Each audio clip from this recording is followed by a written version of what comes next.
У нас есть плейлист «Как утеплить подоконник на зиму». Это очень сейчас актуально и никогда не мешает напомнить о том, что об этом я уже рассказывала и не один раз. Там нужно посмотреть 2 видео из этого плейлиста.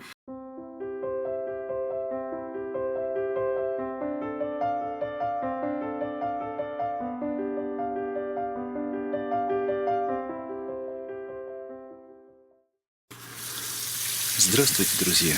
Это вторая часть видео об омоложении и пересадке орхидеи Крес. Первую часть видео вы можете посмотреть по ссылке, которая появилась в правом верхнем углу экрана.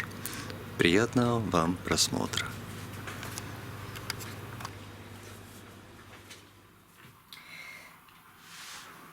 Орхидея провела в воде более часа. И теперь, что мне осталось сделать, это со ствола орхидеи убрать старые чешуйки от листьев. И если будет возможность, отрезать цветонос. Думаю, что получится. Вот так.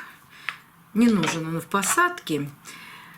Когда я буду наливать воду, этот цветонос, скорее всего, окажется в воде.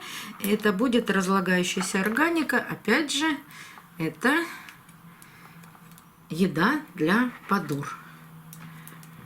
Ну и вот эти все черные части зачищаю пинцетом.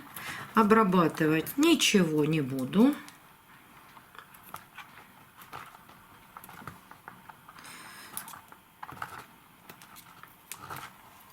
Не вижу в этом смысла.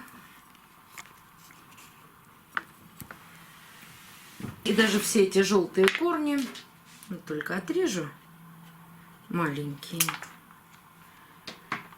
тоже помещу в посадку. Если после посадки эти корни начнут пропадать, ну, так тому и быть. Вот этот мне не нравится. Вот он совсем висит на ниточке. Вот только его я и отрежу. Остальные держатся крепко. Вполне возможно, что они или так же высохнут, как и предыдущие, которые я вам показывала в самом начале, или же от них, вот как от этого, начнут прорастать новые молодые корни. Все может быть. Предугадать, ну, крайне сложно. Так, теперь. Ну, видите, какой паучок получился. Сейчас постараемся этого паучка усмирить и красиво посадить. Вот смотрите, вот так не помещаются корни. Для того, чтобы поместить корни, я эту часть корней уже поместила в горшок, наклоняю орхидею. После того, как корни провели в воде достаточное количество времени, они очень...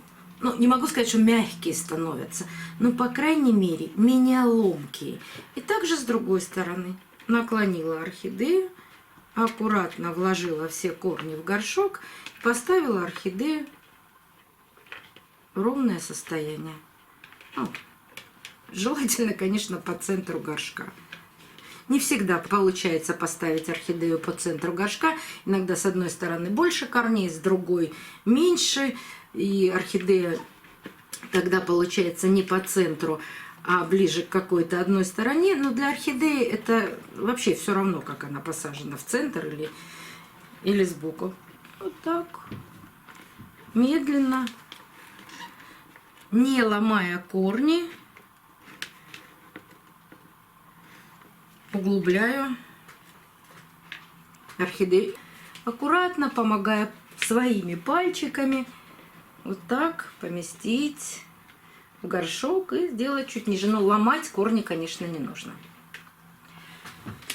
Посадка будет в керамзит с корой в равных пропорциях. 50% коры, 50% керамзита. И 1000-й раз отвечаю на вопрос. Вы разлюбили керамзит? Нет, я не разлюбила керамзит. Поэтому и сажаю только пополам керамзит и кора. в силу обстоятельств у меня сейчас нет времени 2 раза в месяц поливать орхидеи. Большая часть моих орхидей все равно посажена в керамзит. Но так как вот эти обстоятельства будут со мной всю оставшуюся жизнь, и у меня сейчас получается такое количество орхидей поливать только раз в месяц, я делаю более влагоемкий грунт. Все равно я просушиваю орхидеи. Все равно даже вот эта мелкая, вот ее даже корой нельзя называть, но мне нравится вот эта кора, она очень тонкая, и она напитывает в себя влагу. И я месяц не поливаю орхидеи. Потому что когда я начинаю поливать орхидеи, я сначала поливаю один стеллаж. Вот для того, чтобы полить вот этот стеллаж, нужно 5 дней. Еще один стеллаж, еще 3 дня. Мне получается, что я занимаюсь с поливом орхидей, недели 2. Потом даю себе перерыв. То есть у меня есть другие дела, которыми я просто должна заниматься. И вот так получается, что я теперь их поливаю всего 1 раз в месяц. И для того, чтобы орхидеи не высыхали, вообще вот не становились сухарями, я и потихоньку, медленно, это будет длиться года 3, перевожу их в посадку керамзит плюс кора. Я не собираюсь в 1 год пересаживать все 350 орхидей, а их не 350, а больше. Но все равно главное условие следующего полива – это просохшие корни. И орхидеи все равно. Сажаете их в керамзит, в кору. Помните, я сейчас уже не знаю и не найду, наверное. Одна девушка очень успешно выращивала орхидеи в кусочках пенопропиленовой упаковки. Брала пенопропиленовую упаковку. Ее можно купить, еще не использованную. Она нарезала на мелкие кусочки и прекрасно выращивала орхидеи. Главное же не субстрат, в котором растут орхидеи, а главное полив.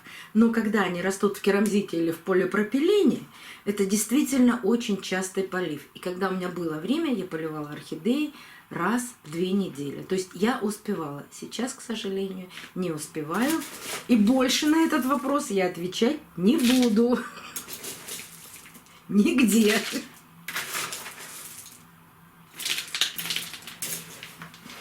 А то, что они прекрасно растут в керамзите, я вам об этом рассказывала почти 5 лет. Все прекрасно получается. И столько было разных мнений. Керамзит становится белым через 3 года. Нужно пересаживать орхидею.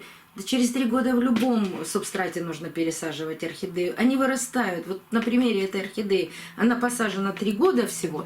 И вот таким стволом уже выросла. И я вам могу показать не одну орхидею и в керамзите, и в коре. Вот они, все равно они вырастают. Они меняют листья, меняют корни. И приходится, вот смотри, вот еще одна орхидея. И приходится их пересаживать. Одни корни засыхают, другие прекрасно растут вот у этой орхидеи. Все равно пересадки нужны. Вот, пожалуйста, белый налет в керамзите. Это вообще, вот этот вопрос меня просто поразил. Вот в коре не остается никакого налета, а на керамзите налет. Так и хочется сказать, включайте логику. Керамзит не впитывает в себя ни влагу, ни удобрения, ничего. Кора впитывает. И в коре, просто его не видно, этого налета. Но когда вы держите в коре орхидею 5-6 лет, когда кора просыхает, все равно этот налет появится. Потому что в составе удобрений, азотных удобрений, вы если читаете на упаковке, там азот, общий написано азот, а потом деление, такой и такой азот.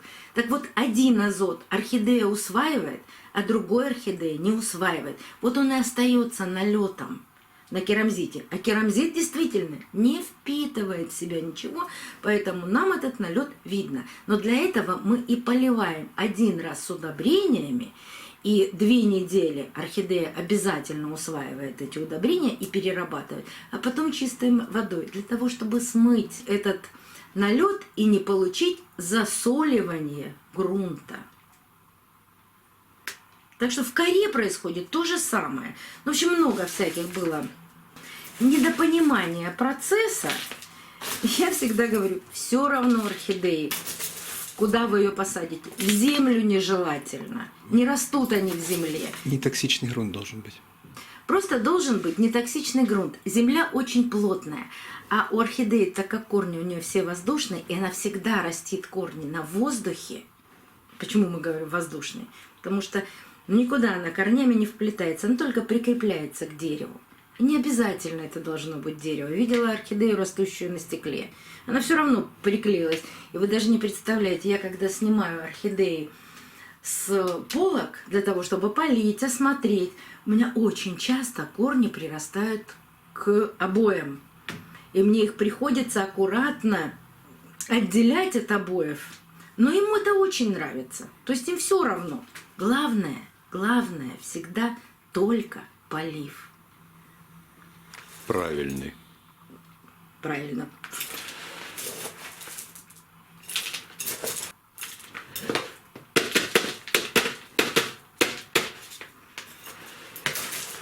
А сейчас начинается зима, и опять будут спрашивать, холодно ли в керамзите на подоконниках. Не буду рассказывать, уже рассказывала.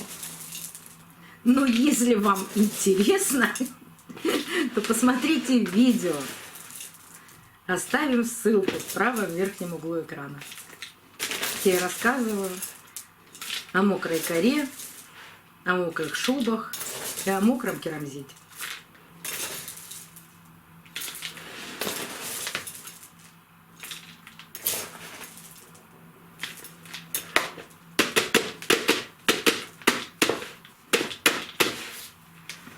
И еще. Действительно, подоконники не у многих теплые. И выращивают орхидеи не только в южных регионах, но и в северных. И оставлю вам, наверное, скорее всего, в описании под видео про теплые подоконники. Как сделать подоконник более теплый, чтобы к корням не так активно или сильно поступал холодный воздух. У нас есть плейлист «Как утеплить подоконник на зиму». Это очень сейчас актуально и никогда не мешает напомнить о том, что об этом я уже рассказывала и не один раз. Там нужно посмотреть 2 видео из этого плейлиста. Ну вот. Пока я тут рассказывала вам всякие байки, я насыпала грунт в горшок. Посмотрите, как аккуратно получилась посадка этой орхидеи. Не забываю вставить бирку с названием и поместить ее на ее родное и любимое, надеюсь, место, где она всегда живет, растет и цветет. До новых встреч, друзья! Увидимся на канале.